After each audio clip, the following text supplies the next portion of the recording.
Yetiştin ama tam. Yetiştin.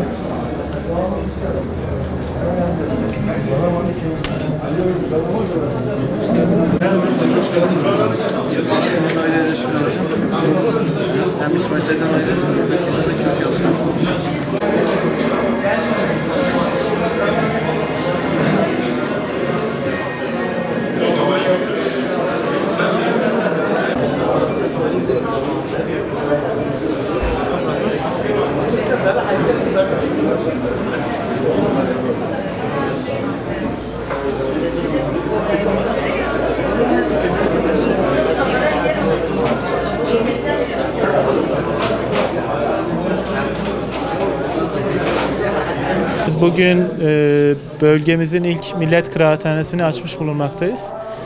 Edremit'imize ve anımıza hayırlı olsun. Burada 200'e yakın yayın evi, 4000'e yakın bir eser var. Bir tarafıyla kütüphane, bir tarafıyla etüt merkezi, bir tarafıyla çay çorba içebilecekleri bir ortam. Çok amaçlı salonlarımız var.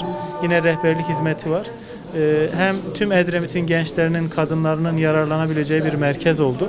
Hem de burada Edremit'te yerleşik halkımızın da o naciz, güzel kültürümüzü devam ettirebileceği kahve kültürümüzü de kürsülerde devam ettiriyoruz.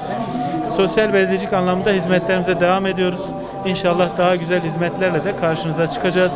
Van'ımıza, Edremit'imize hayırlı olsun. Açılışımıza katılan tüm misafirlerimize, sayın vekilimize tekrar teşekkür ediyoruz. Bugün pandemiden dolayı malum çok geniş katılımlı bir açılış yapamadık. Sosyal mesafeyi ihlal etmemek anlamda davet edemediğimiz misafirlerimizi de inşallah bilahare çay çorba içmeye bekliyoruz. Bu açılıştan itibaren tüm ikramlarımız ücretsiz.